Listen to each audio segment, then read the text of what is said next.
Good morning, જય શ્રી કૃષ્ણ।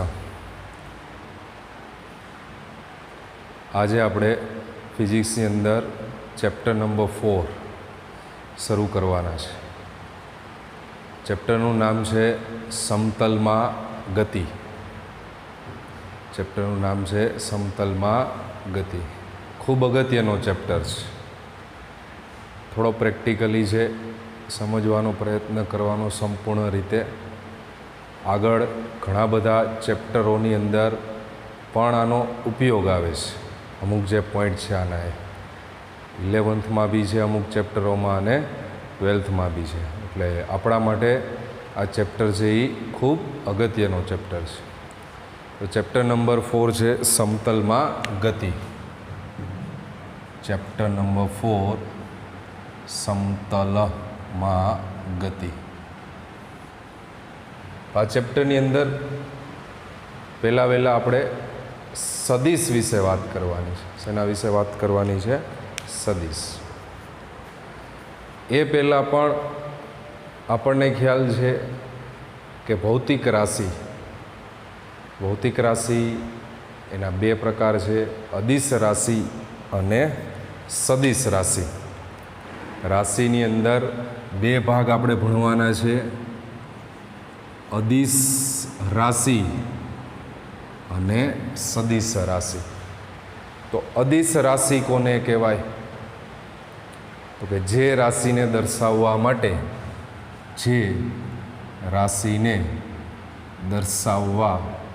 માટે ફક્ત મૂલ્યની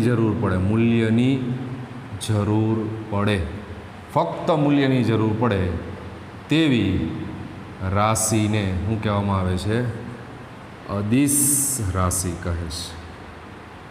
ફક્ત મૂલ્ય ઉપર આધારિત હોય એ જે રાશિ છે એ રાશિને કેવી રાશિ કહેવામાં આવી છે?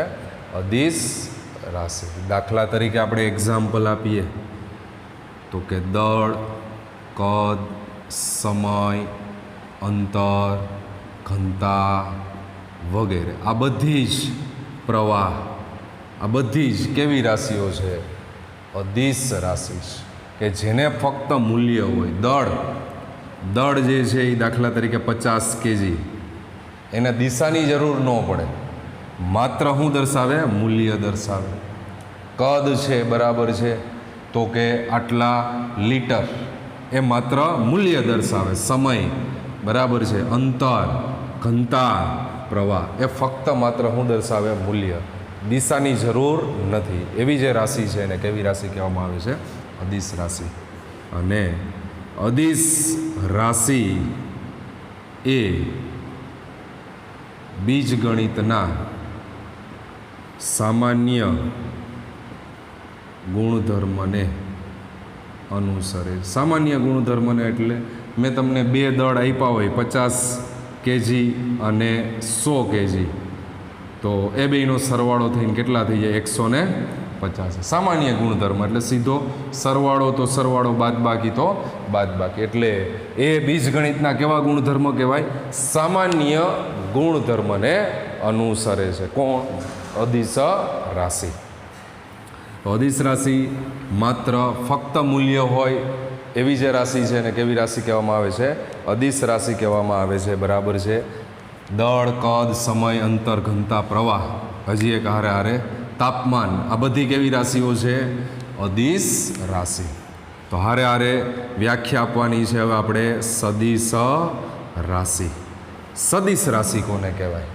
તો કે જે રાશિને દર્શાવવા માટે મૂલ્ય ઉપરાંત દિશાની પણ જરૂર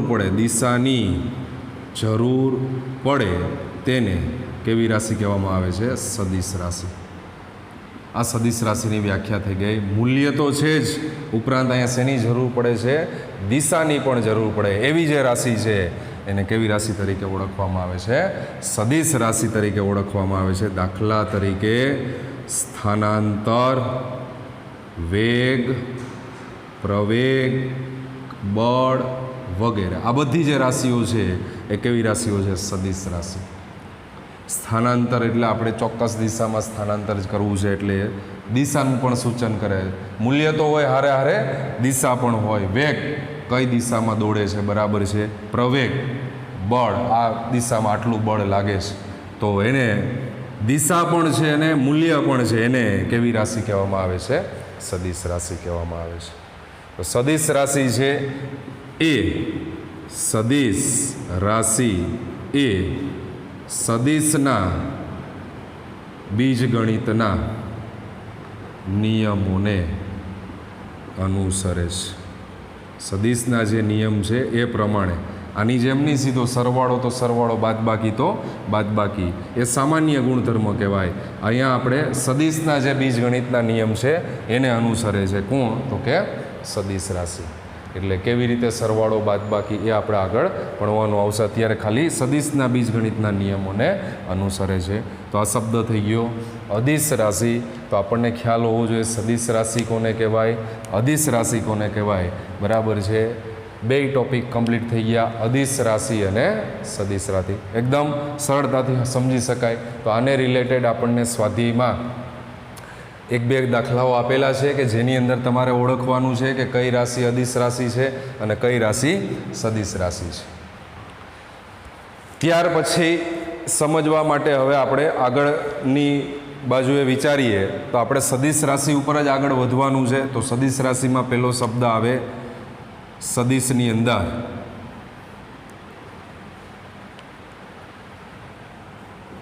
કોઈ પણ સદિશને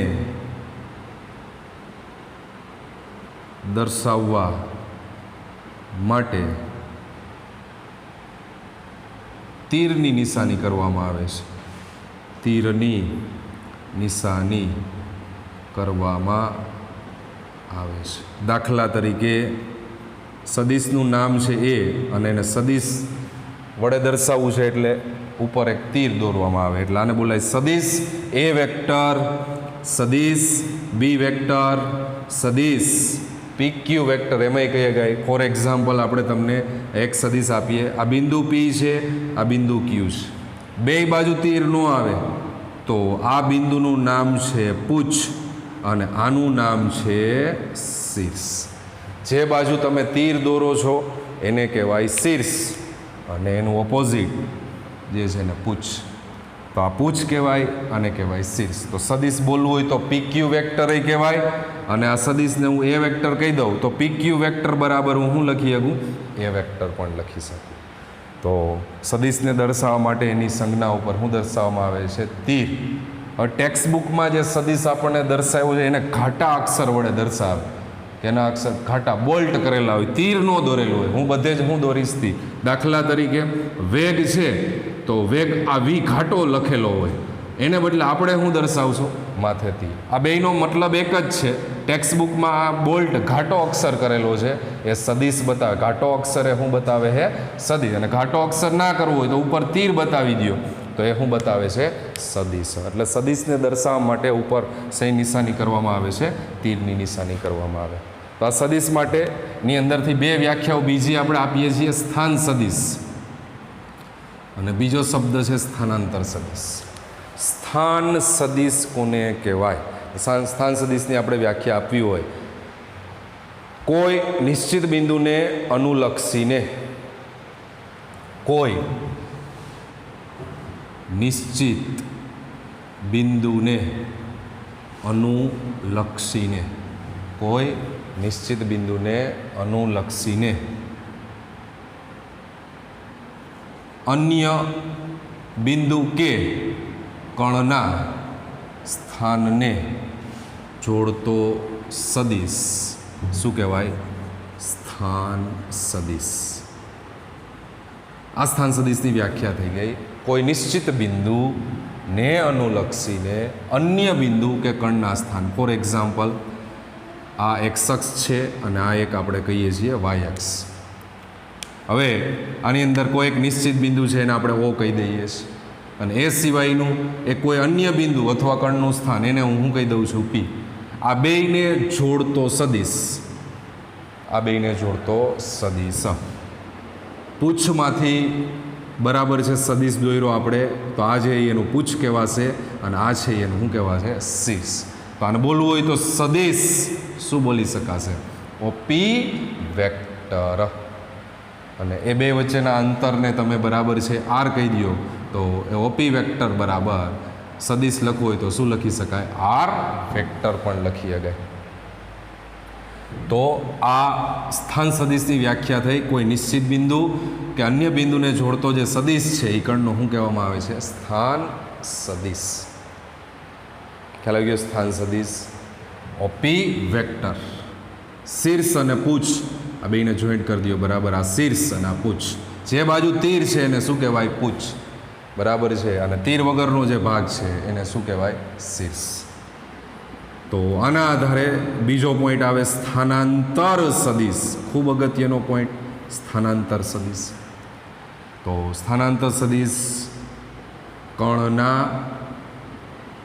પ્રારંભિક સ્થાન અને અંતિમ સ્થાન, પ્રારંભિક સ્થાન અને અંતિમ સ્થાનને જોડતો સદિશ. કણના પ્રારંભિક સ્થાન અને અંતિમ સ્થાનને જોડતા સદિશને કેવો સદિશ કહેવામાં આવે છે? સ્થાનાંતર સદિશ કહે છે. આ થઈ ગઈ સ્થાનાંતર સદિશની વ્યાખ્યા. પ્રારંભિક સ્થાન અને અંતિમ સ્થાનને જોડતા સદિશને શું કહેવામાં આવે છે? સ્થાનાંતર સદિશ.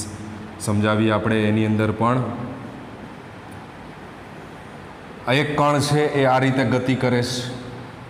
આ બિંદુ ઓ કહી દઈએ છીએ, આ બિંદુનું નામ પી આપી દઈએ છીએ અને અહીંયા એક બિંદુ લઈએ છીએ પી ડેશ.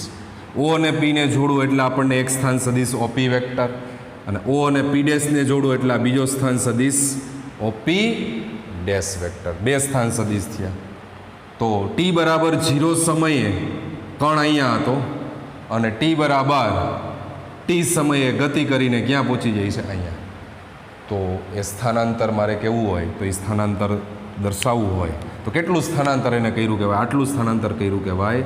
તો આ બે પોઈન્ટને જોડી દો એટલે સ્થાનાંતર થઈ જાય. જે સ્થાનાંતર સદિશ કોણ થાય અહીંયા? સ્થાનાંતર સદિશ શું બનશે? તો કે પીપી ડેશ. સ્થાનાંતર સદિશ શું બનશે? PP dash vector. તો સ્થાનાંતર સદિશ કેવી રીતે મેળવું? પ્રારંભિક પોઝિશન ટી બરાબર 0 એ કણ હતો, અહીંયા ગતિ કરીને અહીંયા વયો ગયો બરાબર છે. તો એ બે વચ્ચે કેટલું અંતર થયું? એ જે સ્થાનાંતર સદિશ, તો એને દર્શાવવા માટે તીર વડે દર્શાવી શકાય. તો સ્થાનાંતર સદિશ સૌથી અગત્યની વાત, સ્થાનાંતર સદિશ પહેલાં તો શેના વડે દર્શાવાય? સુરેખા વડે દર્શાવાય. સુરેખા વડે દર્શાવાય એટલે જોઈ ગયા આ સીધી જ રેખા વડે દર્શાવવામાં આવે છે. અને સ્થાનાંતર સદિશ માર્ગ ઉપર આધારિત નથી. સ્થાનાંતર સદિશ કેના ઉપર આધારિત નથી? માર્ગ પર આધારિત નથી. તે ફક્ત પ્રારંભિક અને અંતિમ સ્થાન પર આધાર રાખે છે. જોઈ ગઈ છે? યાદ રાખશો, આ કયા માર્ગ ઉપર ગતિ કરે છે એના ઉપર આધારિત નથી. એ ફક્ત એના પ્રારંભિક અને અંતિમ સ્થાન, જે પ્રારંભિક સ્થાન અને અંતિમ સ્થાનને જોડતો સદિશ બનાવી દો એ એનો શું બની જાય? સ્થાનાંતર સદિશ બની જાય. એટલે સ્થાનાંતર સદિશ એ માર્ગ ઉપર આધારિત નથી, ફક્ત એના પ્રારંભિક સ્થાન અને અંતિમ સ્થાન ઉપર આધાર રાખે છે. તો ચેપ્ટર નંબર 3માં ભણી ગયા છો તમે શબ્દ પથ લંબાઈ અને સ્થાનાંતર. બરાબર છે? પથ લંબાઈ અને સ્થાનાંતર. તો સીધું માપો છો બરાબર. પ્રારંભિક અને અંતિમ સ્થિતિની મદદથી તમને એનું સ્થાનાંતર મળે. અને પથ લંબાઈ એટલે જે માર્ગ ઉપર ગતિ કર્યું છે એના આધારે પથ લંબાઈ નક્કી થાય. તો આપણને યાદ છે પથ લંબાઈનું મૂલ્ય સ્થાનાંતરના મૂલ્ય જેટલું અથવા તેનાથી વધુ હોય છે. કોનું? પથ લંબાઈ. એટલે હંમેશા યાદ રાખશો પથ લંબાઈ is greater than or equals to સ્થાનાંતર. કા બે હરખા હોય અથવા પથ લંબાઈ વધારે હોય કેના કરતાં? સ્થાનાંતરના મૂલ્ય કરતાં. અથવા એમાંય બોલી શકીએ સ્થાનાંતરનું મૂલ્ય પથ લંબાઈના મૂલ્ય કરતાં મૂલ્ય જેટલું અથવા એના કરતાં ઓછું. કેનું મૂલ્ય? સ્થાનાંતરનું. તો પથ લંબાઈ હંમેશા વધારે હોય કેના કરતાં? સ્થાનાંતર કરતાં. આ બે સમાન હોય અથવા એના જેટલું હોય છે. તો આ ધ્યાનમાં રાખશો, સ્થાન સદિશ અને સ્થાનાંતર સદિશ. ચેપ્ટર નંબર 3માં આવી ગયું છે તમને પથ લંબાઈ શું છે, સ્થાનાંતર શું છે. અત્યારે બરાબર છે, સ્થાનાંતર સદિશની વાત કરી આપણે. સ્થાનાંતર સદિશ ફક્ત એની પ્રારંભિક અને અંતિમ સ્થિતિ ઉપર જ આધાર રાખે છે. હવે કોઈ બી સદિશ હોય એ સદિશને આપણે શેના વડે દર્શાવ્યો? એ વેક્ટર. હારે હારે કહી દઈએ સદિશનું મૂલ્ય. સદિશનું મૂલ્ય કેવું હોય? તો એ મૂલ્યને વેક્ટર અને એની અંદર માન, આ એનું શું દર્શાવે? મૂલ્ય. કા ખાલી એ લખાય અને કા એનું મૂલ્ય બરાબર એ વેક્ટરનું આ માન બરાબર એ. ખાલી એ લખ્યો છે એનો મતલબ એવો થાય એ સદિશનું શું બતાવે છે? મૂલ્ય. અને એ સદિશ ઉપર વેક્ટર દોરું તો એનો મતલબ એ શું થાય? એ સદિશ એ શું બતાવે છે? સદિશ. ખાલી એ તો મૂલ્ય અને માથે વેક્ટર લખ્યું તો એ શું બતાવે? મૂલ્ય અને દિશા બંને આપે છે. તો મૂલ્યને કઈ રીતે લખાય છે? કોઈ બી જે સદિશ હોય એને કાં તમે માનની અંદર એ વેક્ટર લખો તોય એ એનું મૂલ્ય, એટલે માનની અંદર એ વેક્ટર બરાબર એ સદિશનું શું દર્શાવે છે? મૂલ્ય દર્શાવે છે. ત્યાર પછી હવે આપણે જુદી જુદી થોડી ઘણી વ્યાખ્યાઓ છે સદિશો માટેની. એમાંની પહેલી વ્યાખ્યા છે સમાંતર સદિશ. સમાંતર સદિશો. તો સમાંતર સદિશ કોને કહેવાય? સમાંતર સદિશ કોને કહેવાય? તો કે જે બે સદિશોની દિશા સમાન હોય, મતલબ બે કેવી દિશામાં જતા હોય? એક જ દિશામાં. એવા સદિશોને કેવા સદિશો કહેવાય? સમાંતર સદિશો. જે બે સદિશોની દિશા સમાન હોય તેવા સદિશને શું કહેવામાં આવે છે? સમાંતર સદિશ કહે છે. ફોર એક્ઝામ્પલ, દાખલા તરીકે આ સદિશ એ વેક્ટર, સદિશ બી વેક્ટર. જોઈ અગાઈ છે બે સદિશની દિશા કેવી છે? એક જ. તો એવા સદિશ કેવા સદિશ કહેવાય? સમાંતર સદિશ કહેવાય. અને જેમની વચ્ચેનો ખૂણો હંમેશા શું હોય છે? શૂન્ય હોય છે. બે સમાંતર સદિશ, બેની દિશા એક જ, તેમના વચ્ચે ખૂણો બધા એકબીજા ઉપર સંપાત થઈ જાય તો ખૂણો કાંઈ બને નહીં. એટલે સમાંતર સદિશ વચ્ચેનો ખૂણો હંમેશા શૂન્ય હોય છે. યાદ રાખશું આપણે, જે બે સદિશોની દિશા સમાન છે એવા સદિશને કેવા સદિશ કહેવામાં આવે છે? સમાંતર સદિશ. અને એની વચ્ચેનો ખૂણો હંમેશા કેવો હોય છે? શૂન્ય. તો આના આધારે સમાન સદિશ, સમાન સદિશ, આના જેવું જ થાય, થોડું ડિફરન્ટ. સમાન, અહીંયા આ બે સદિશમાં તમે જુઓ એટલે એક સદિશ નાનો બતાવ્યો છે, એક સદિશ મોટો, એટલે બેના મૂલ્યમાં શું છે? ફેરફાર. દિશા એક છે પણ મૂલ્યમાં ફેરફાર. તો દિશા એક છે, મૂલ્યમાં ફેરફાર, તો સમાંતર સદિશ કહેવાય. પણ દિશા અને મૂલ્ય બે સમાન હોય તો કેવા સદિશ થઈ જાય? સમાન સદિશ. એટલે સમાન સદિશની વ્યાખ્યાની અંદર હું આપી શકશો, જે બે સદિશોની દિશા અને મૂલ્ય બંને સમાન હોય તેવા સદિશોને કેવા સદિશો કહેવામાં આવે છે? સમાન સદિશો કહે છે. તો સમાન સદિશ એની અંદર આકૃતિ આપણે બતાવીએ. બે સદિશ એક જ સરખા દોરવાના, એક એ વેક્ટર બી વેક્ટર. બેની દિશાય સમાન છે, બેના મૂલ્ય પણ સમાન છે, એટલે આવા સદિશને કેવો સદિશ કહેવાય? સમાન સદિશ કહેવાય. લખવું હોય તો લખી શકીએ આપણે એ વેક્ટર બરાબર બી વેક્ટર. બે સદિશ એક જ સરખા, બેની દિશાય સમાન છે, બેના મૂલ્ય પણ સમાન છે, એટલે એને કહીએ ગઈએ સમાન સદિશ. બે વ્યાખ્યા કીધી આપણે, સમાંતર સદિશો અને સમાન સદિશ.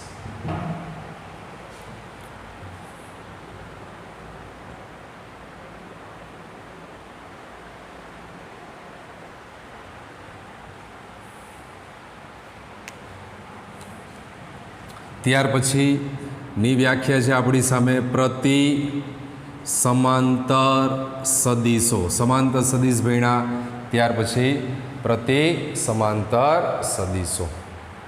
તો જે બે સદીશોની દિશા પરસ્પર વિરુદ્ધ હોય, એ બે સદીશો પરસ્પર વિરુદ્ધ હોય, જે બે સદીશો એકબીજાની વિરુદ્ધ દિશામાં હોય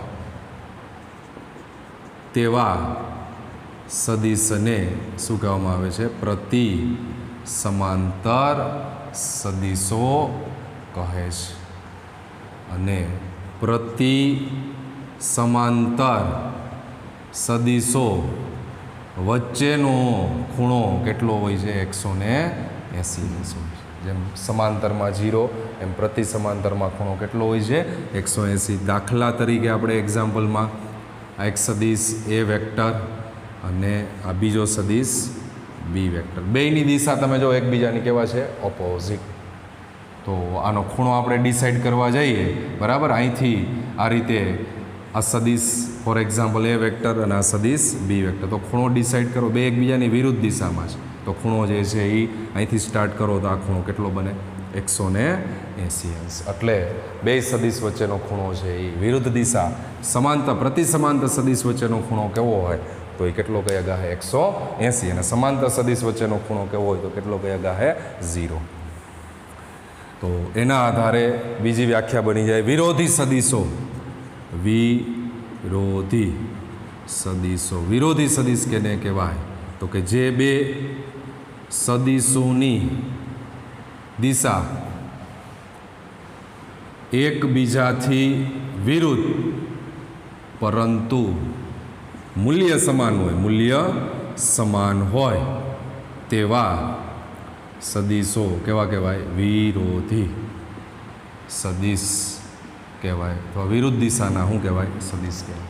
મૂલ્ય સમાન હોય, ખાલી દિશા બેની અલગ અલગ હોય. આ સદીશ એ વેક્ટર અને સદીશ બી વેક્ટર, બે પરસ્પર કેવી દિશા વિરુદ્ધ, તો મૂલ્ય બેના એક જ હરખા હોય તો એવા જે સદીશ છે એ વિરોધી સદીશ કહેવાય. અને એમાં બી ખૂણો કેવો હોય તો કેટલો કહીએ છીએ આપણે? 180. તો આ થઈ ગયું વિરોધી સદીશ. ત્યાર પછીની વ્યાખ્યા છે સહપ્રારંભિક સદીશ. સહપ્રારંભિક સદીશ. સહપ્રારંભિક સદીશ. તો સપ્રારંભિક સદીશની વ્યાખ્યા આપણે આપવી હોય તો સમાન પ્રારંભિક બિંદુવાળા, સમાન પ્રારંભિક બિંદુવાળા બધા જ સદીશોને શું કહેવામાં આવે છે? સહપ્રારંભિક સદીશો કહે છે. દાખલા તરીકે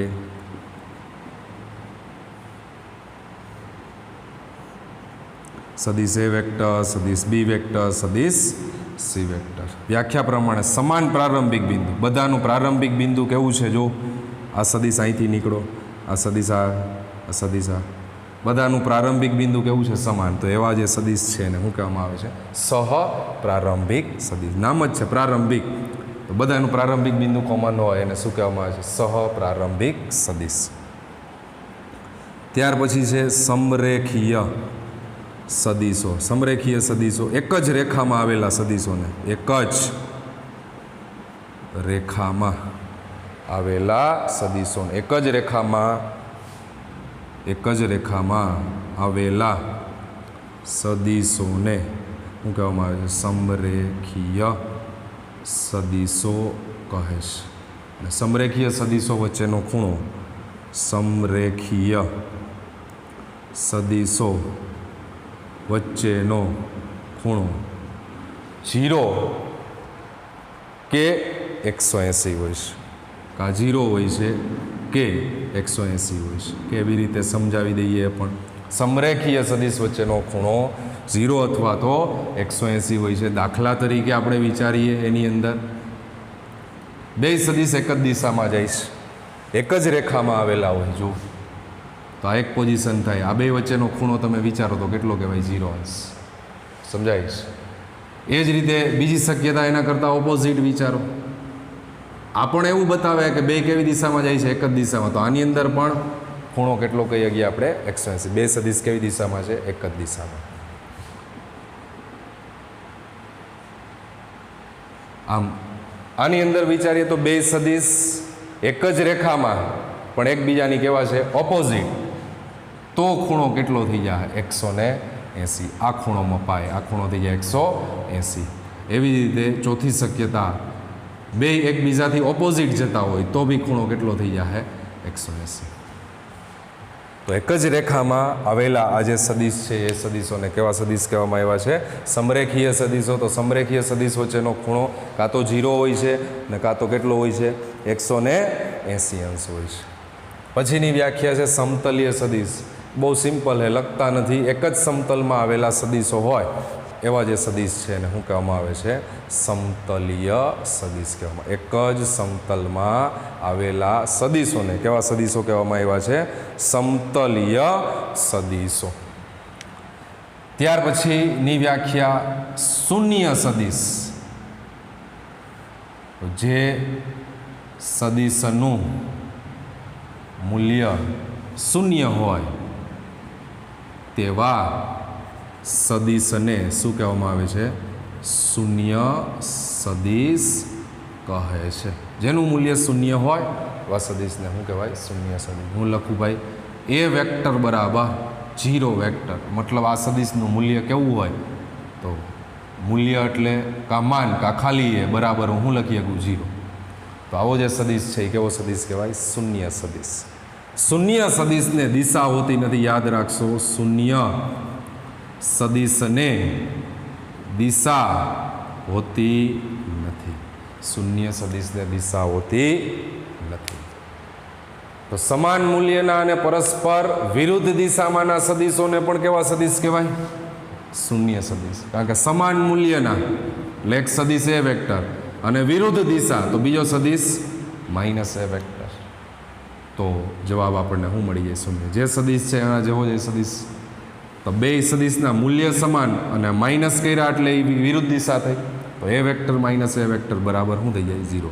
તો પણ એને કેવો સદિશ કહેવાય, શૂન્ય. તો બીજી વ્યાખ્યા આ રીતે પણ આવી, સમાન દિશાના અને પરસ્પર વિરુદ્ધ દિશાના, સમાન મૂલ્યના અને પરસ્પર વિરુદ્ધ દિશાના સદિશોના સરવાળાને પણ શું કહેવામાં આવે છે, શૂન્ય સદિશ. કારણ કે જેટલું મૂલ્ય એ વેક્ટરનું અહીંયા છે એટલું જ અહીંયા આવશે, તો એ બેની બાદબાકી શૂન્ય. તો વેક્ટર હે તો 0 વેક્ટર લખાય અને મૂલ્ય હે તો ખાલી 0 લખાય. આ વેક્ટરની બાદબાકી કે સરવાળો હંમેશા શું મળે, વેક્ટર જ મળે. ઘણા ખાલી અહીંયા 0 લખે તો એ વસ્તુ ખોટી છે, બરાબર. તમારે એને તીર વડે દર્શાવવું પડશે. આ બે વેક્ટર છે તો સામે જવાબમાં બી શું આવે, વેક્ટર. શૂન્ય સદિશને દિશા હોતી નથી. ત્યાર પછીનો પોઈન્ટ ખૂબ એટલે ખૂબ અગત્યનો પોઈન્ટ છે, એકમ સદિશ. એકમ સદિશ કોને કહેવાય, જે સદિશનું મૂલ્ય, જે સદિશનું મૂલ્ય 1 એકમ હોય તેવા સદિશને શું કહેવામાં આવે છે, એકમ સદિશ કહે છે. જે સદિશનું મૂલ્ય 1 એકમ હોય એવા સદિશને શું કહેવામાં આવે છે, એકમ સદિશ કહે છે. અને એકમ સદિશ એ સદિશની ચોક્કસ દિશા દર્શાવવા માટે ઉપયોગી છે. એકમ સદિશ એ સદિશની ચોક્કસ દિશા દર્શાવવા માટે ઉપયોગી છે, જેને સંકેતમાં જે સદિશ હોય એ સદિશ ઉપર કેરેટ, એ કેરેટ અથવા હેટ બોલાય છે. શું બોલાય, એ કેરેટ. આ એકમ સદિશને દર્શાવવા માટેની સંજ્ઞા છે, એ કેરેટ. બરાબર. જે સદિશનું નામ મેં એ આપ્યું હોય તો એ કેરેટ વડે દર્શાવાય છે. કોઈ બી સદિશ હોય એનો એકમ સદિશ આપણે મેળવવો છે. એ કેરેટ બરાબર જે સદિશ હોય સદિશ છેદમાં એ સદિશનું મૂલ્ય, સદિશ છેદમાં સદિશનું મૂલ્ય એટલે તમને એનો કેવો સદિશ મળે? એકમ સદિશ. મૂલ્ય કેવી રીતે મેળવવું એ હજી આપણે આગળ ભણવાનું છે. અત્યારે ખાલી એકમ સદિશ માટેનું આ સૂત્ર થઈ જાય. કોઈ ભીનો એકમ સદિશ મેળવવો છે તો એ કેરેટ બરાબર સદિશ એ વેક્ટર છેદમાં એનું મૂલ્ય, એટલે જે સદિશ હોય સદિશ છેદમાં સદિશનું મૂલ્ય. તો આ થઈ ગયું એકમ સદિશ. અને એકમ સદિશ એ સદિશની દિશા દર્શાવવા માટે, ચોક્કસ દિશા દર્શાવવા માટે શું છે? ઉપયોગી છે. એકમ સદિશની મદદથી સદિશની શું દર્શાવી શકાય? ચોક્કસ દિશા દર્શાવી શકાય છે. તો અહીંયા આપણે લખીએ, આ એ વેક્ટરને કરતા બનાવીએ તો શું થઈ જાય?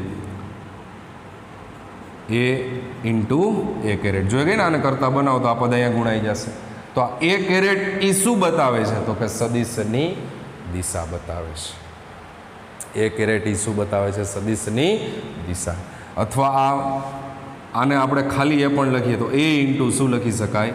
એ કેરેટ. નિશ્ચાયકમાં આમાં મૂલ્યને આપણે બે રીતે દર્શાવ્યું, આગળ બતાવ્યું આપણે કે આ બેનો મતલબ એક જ થાય. આ એ છે એ સદિશનું શું બતાવે છે? મૂલ્ય બતાવે છે. એટલે વેક્ટર પોઝિશનમાં લખો તો આમ લખાય, ખાલી એ લખો તો પણ એ મૂલ્ય છે. તો એ કેરેટ એ સદિશની દિશાનું શું કરે છે? સૂચન કરે છે. આ થઈ ગયું એકમ સદિશ. એકમ સદિશની વ્યાખ્યાને ધ્યાનમાં લેશું. ત્યારબાદ નો ટોપિક છે ખૂબ અગત્યનો ટોપિક. એમાં ને એમાં એકમ સદિશની અંદર જ આપણે આ વાત કરવાના છીએ. આ દિશાનું સૂચન કઈ રીતે થાય છે આપણે સમજવાનો પ્રયત્ન કરવાનો છે. એક આકૃતિ બનાવીએ છીએ આપણે.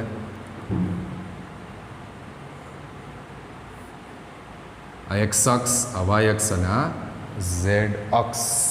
એક્સ અક્ષની દિશામાં છે એને આપણે આઈ કેરેટ, વાય અક્ષની દિશામાં છે એને આપણે કહેશું જે કેરેટ, અને ઝેડ અક્ષની દિશામાં છે એને આપણે શું કહેશું? કે કેરેટ. આઈ જે કે. એક્સ યામાક્ષ પદ્ધતિમાં, યામાક્ષ પદ્ધતિમાં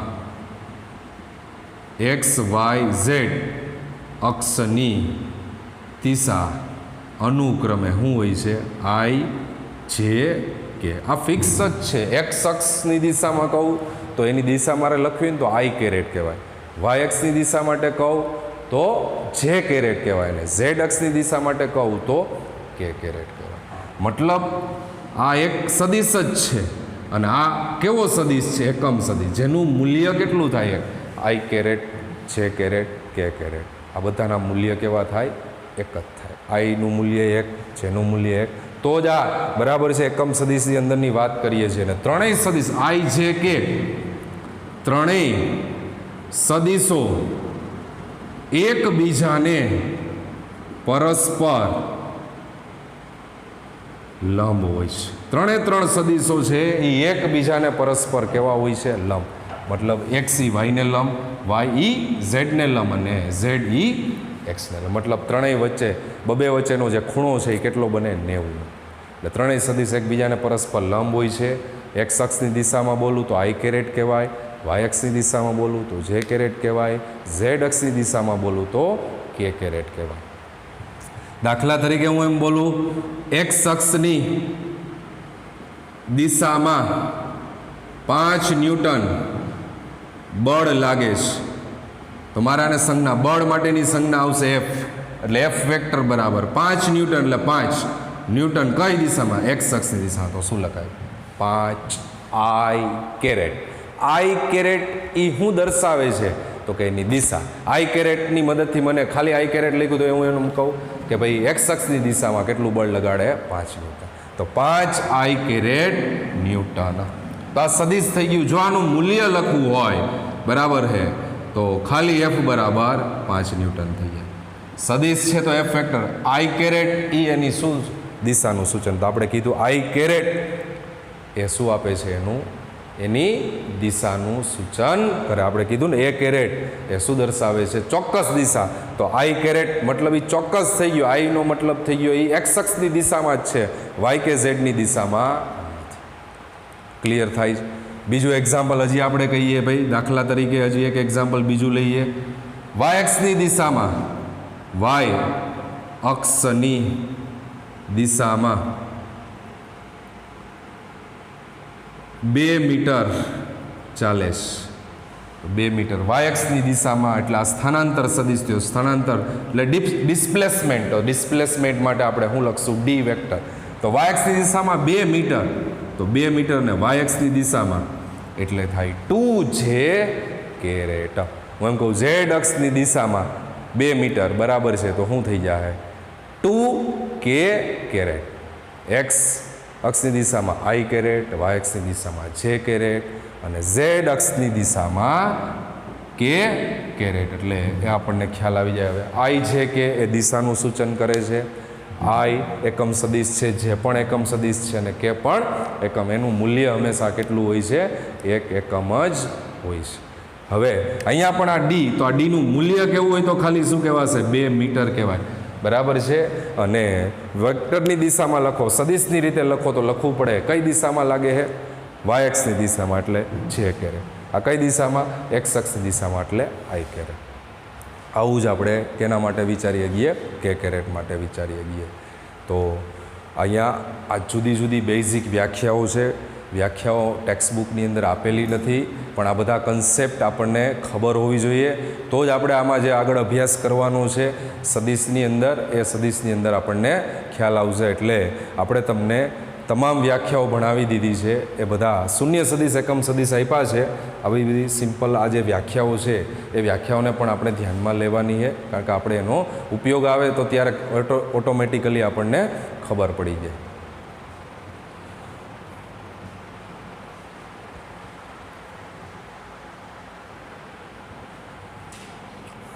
ત્યાર પછીનો ટોપિક છે બે સદિશોના સરવાળા માટેની ત્રિકોણની રીત.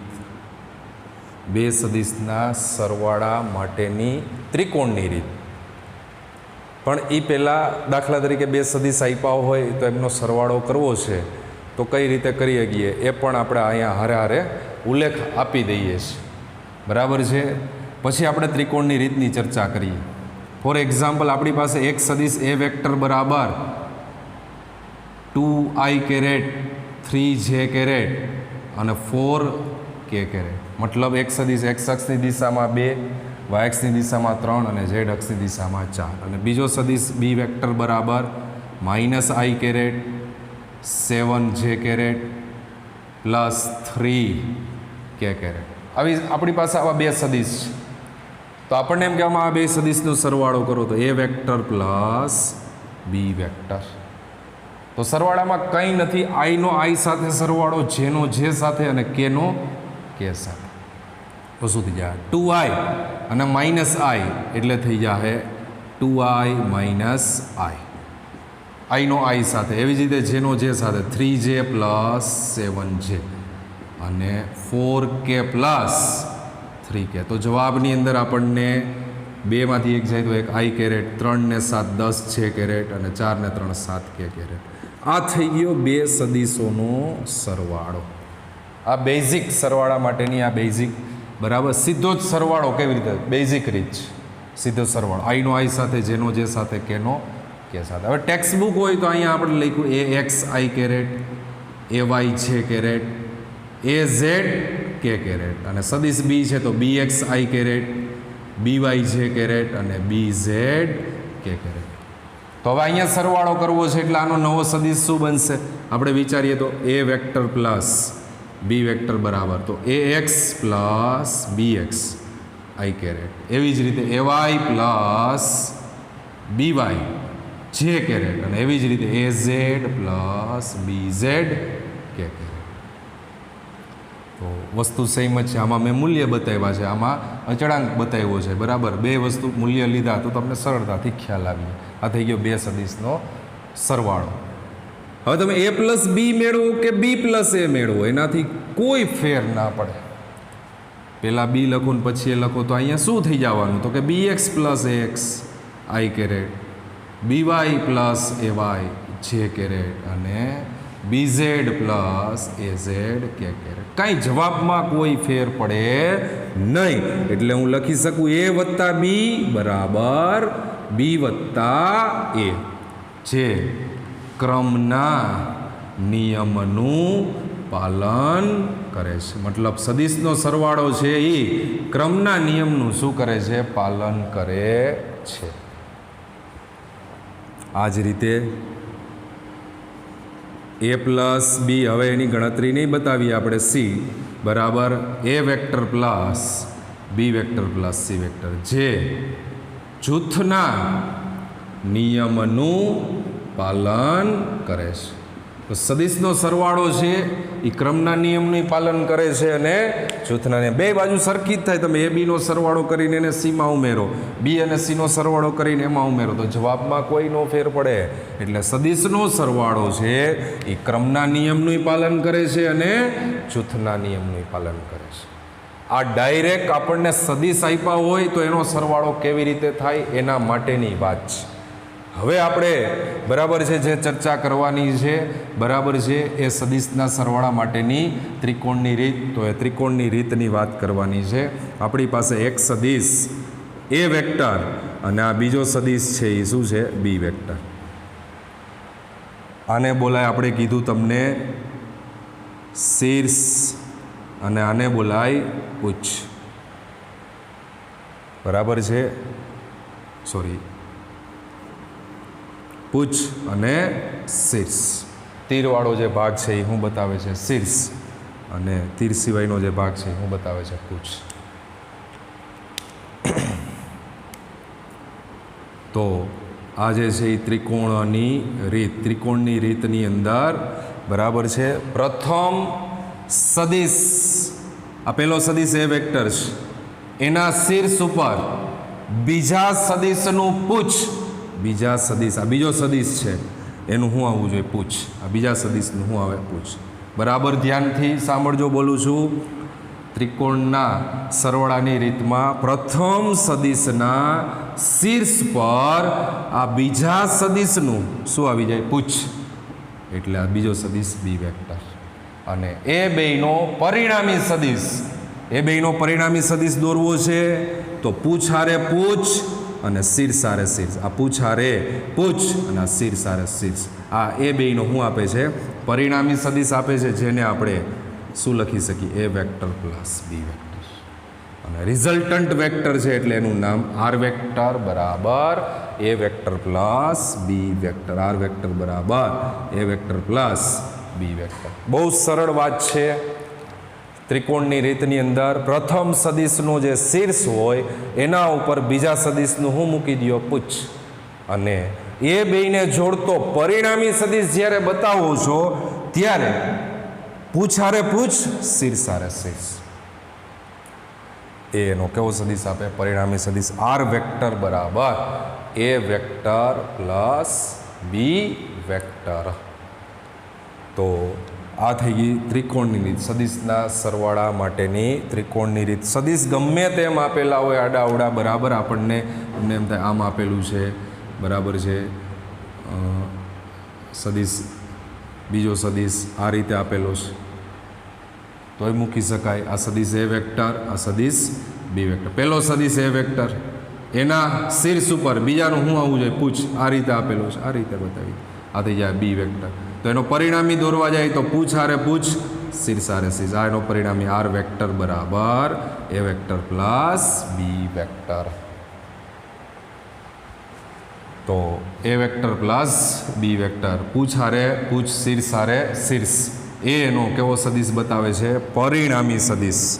કેવો સદિશ આપે છે? પરિણામી સદિશ. રિઝલ્ટન્ટ વેક્ટર કહેવાય. આ જ ડાયાગ્રામમાં હું આમ કરી દઉં તો આ છે એ ત્રિકોણની રીત નથી, કારણ કે આમાં બરાબર આ સદિશ એ વેક્ટર, આ સદિશ બી વેક્ટર, તો આ વાત ખોટી થાય, કારણ કે આ શીર્ષ હારે શીર્ષ ને પૂછ હારે પૂછ આવતું નથી. તો સદિશના સરવાળાનો ત્રિકોણની જે રીત છે એમાં પરિણામી સદિશમાં શીર્ષ હારે શીર્ષ, પૂછ હારે પૂછ. અને જે બે સદિશનો સરવાળો કરવો છે એ બે સદિશમાં પ્રથમ સદિશના શીર્ષ ઉપર બીજા સદિશનું પૂછ મૂકો અને પરિણામી સદિશ માટે શીર્ષ હારે શીર્ષ અને પૂછ હારે પૂછ ને જોડતો સદિશ દોરી દો. એનો હું બતાવે છે? પરિણામી સદિશ. તો સદિશના સરવાળા માટેની આ થઈ ગઈ ત્રિકોણની રીત.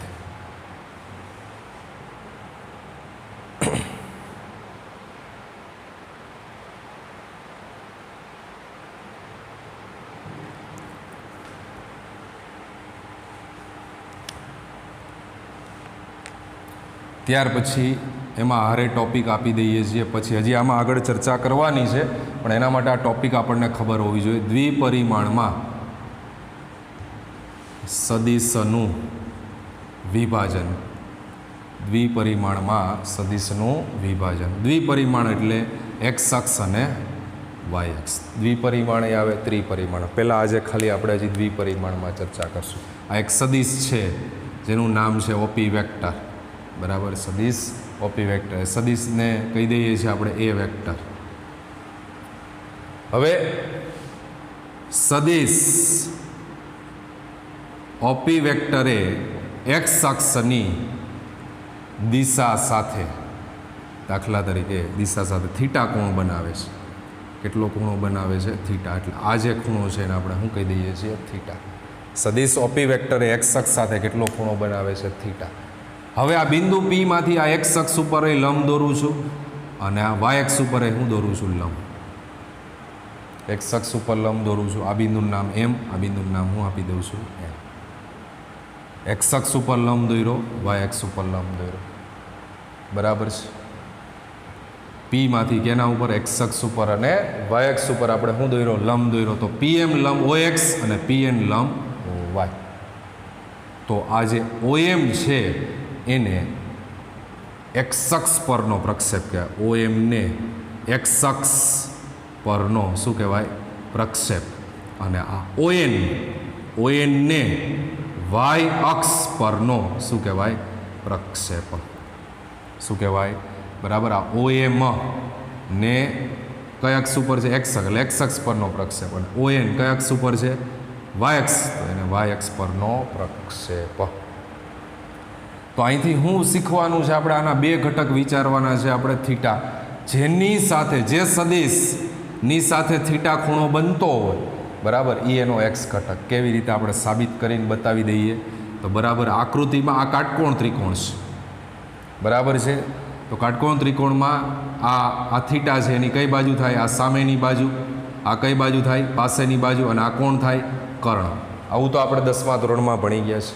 તો કોસ થીટા લખું હું આકૃતિ પરથી કોસ થીટા બરાબર શું થાય? પાસેની બાજુ છેદમાં કર્ણ. પાસેની બાજુ એટલે OM અને કર્ણ એટલે OP. પાસેની બાજુ છેદમાં કર્ણ. રેડી? તો આ એક્સ અક્ષ પરનો કેનો ઘટક? સદિશ એ વેક્ટરનો હતો, એને AX કહેવાય. અને આ વાય અક્ષ ઉપરનો છે તો એને AY કહેવાય. તો OMનું માપ મારે કેવું હોય તો કેટલું થાય? AX. OPનું માપ કેવું? સદિશ એ વેક્ટર એનું મૂલ્ય ખાલી A. તો AX ને કરતા બનાવતો AX બરાબર A cos થીટા. આ જ રીતે આકૃતિ પરથી તમે સાઇન થીટા લખો તો સાઇન થીટા બરાબર સામેની બાજુ એટલે PM છેદમાં કર્ણ એટલે OP. તો PMનું માપ કેટલું? જેટલું માપ આ હોય એટલું જ આ થાય. આ માપ AY તો આ માપ શું થાય? AY. તો AY અને OP તો A છે, તેથી AY ને કરતા બનાવતો A સાઇન થીટા. તો આ બે ઘટકો છે. આ બે ઘટકો શું દર્શાવે છે આપણને?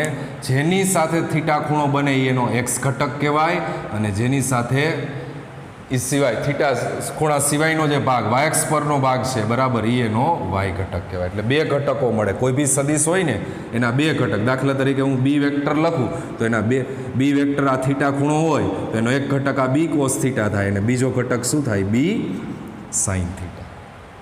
જેની સાથે થીટા ખૂણો બનાવે એને કોસ, એ સિવાયનો ઘટક સાઇન. બે લંબ ઘટક મળે આપણને પરસ્પર, એક કોસ થીટા ને એક સાઇન થીટા. સદિશ સી વેક્ટર લખીએ, બરાબર. આ સદિશ સી વેક્ટર છે, એના બે ઘટકો વિચારવા જ. આ થીટા ખૂણો છે તો આ જે છે એ શું થઈ જાય? સી કોસ થીટા, અને આ શું થઈ જાય? C sine theta. થીટા ખૂણો અહીંયા નથી બનાવતા સપોઝ, અને થીટા ખૂણો અહીંયા બને છે, તો જેની સાથે થીટા બને એનો તો આ બી કોસ થીટા થઈ જાય, અને આ શું થઈ જાય? બી સાઇન થીટા. જેની સાથે થીટા ખૂણો બને એ કોસ ઘટક, એ સિવાયનો ઘટક સાઇન. પરસ્પર બે ઘટક એકબીજાને કેવા છે? લંબ છે. તો આ આપણે પોઈન્ટમાં લખ્યું પરિમાણમાં સદિશનું વિભાજન. તો દ્વિપરિમાણમાં સદિશનું વિભાજન એક એક્સ ઘટક અને એક વાય ઘટક. એક્સ ઘટક એટલે જે સદિશ હોય, સદિશનું નામ બી હોય તો બી કોસ થીટા, બી સાઇન થીટા. બરાબર છે. તો આના આધારે બરાબર આપણે આવું પણ લખી શકીએ, કોઈ બી સદિશ છે એનું મૂલ્ય જોઈએ છે તો આ બેના વર્ગોનો સરવાળો કરી દઈએ તો એ x square plus a y square બરાબર a square cos square theta plus a square. બેયના વર્ગોનો શું લીધો મેં? સરવાળો. એટલે આનો વર્ગ આનો વર્ગ આનો વર્ગ આનો, અને એ બેયનો શું થઈ ગયો? સરવાળો.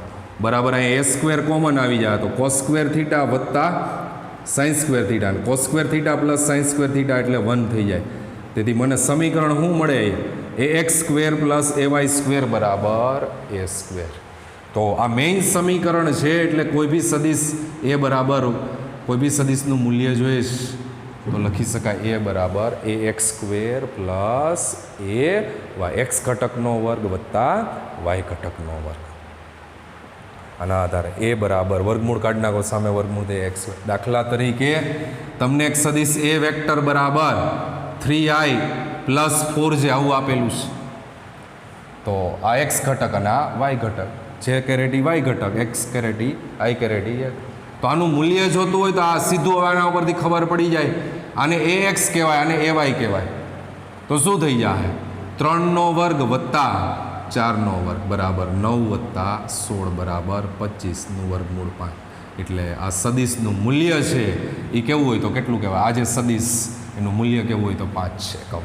કેટલા એકમ કહેવાશે? 5 એકમ. તો કોઈ બી સદિશનું મૂલ્ય મેળવવા માટે તમારે આ સદિશને હવે ધ્યાનમાં લેવાનું. આ સૂત્ર તરીકે યાદ રાખશું. બે ઘટકો મળે, એ ઘટકો ખબર પડવી જોઈએ આપણને. બરાબર છે. આના ઉપરથી આપણે સૂત્ર મેળવું. કોઈ બી સદિશનું મૂલ્ય જોતું હોય તો વર્ગમૂળમાં એક્સ ઘટકનો વર્ગ વત્તા વાય ઘટકનો વર્ગ. ફોર એક્ઝામ્પલ એ આપ્યું 3i પ્લસ 4j, તો એક્સ ઘટક 3 એટલે 3નો વર્ગ. આઈ કેરેટી એક્સ ઘટક કહેવાય, જે કેરેટી વાય ઘટક. સપોઝ કે માઇનસ અહીંયા આપ્યું હોય 3i માઇનસ 4j, તો મૂલ્યમાં કોઈ ફેર ન પડે. અહીંયા 4ને બદલે શું થઈ જાય? -4નો વર્ગ. -4નો વર્ગ તો શું થાય? 16. આ નિશાની હંમેશા કેવી આવે? પ્લસ જ આવે. ખ્યાલ આવે છે? દાખલા તરીકે બી વેક્ટર બરાબર 2i માઇનસ 3j. તો હું બી વેક્ટરનું મારે મૂલ્ય જોઈએ તો વર્ગમૂળમાં 2નો વર્ગ વત્તા -3નો વર્ગ. તો શું થઈ જાય? 2નો વર્ગ 4 વત્તા 9 બરાબર વર્ગમૂળમાં 13. તો બીનું જે મૂલ્ય છે એ કેટલા એકમ થાય? વર્ગમૂળમાં 13 એકમ. પરફેક્ટ સ્ક્વેર આવે એવું કંઈ જરૂરી નથી, એટલે √13 એકમ. તો આ રીતે આપણે આનું મૂલ્ય નક્કી કરી શકીએ. બરાબર છે. અને આના આધારે થીટા ખૂણો મેળવવો છે તમારે, તો ટેન થીટા બરાબર સામેની બાજુ એટલે કોણ છે? A Y.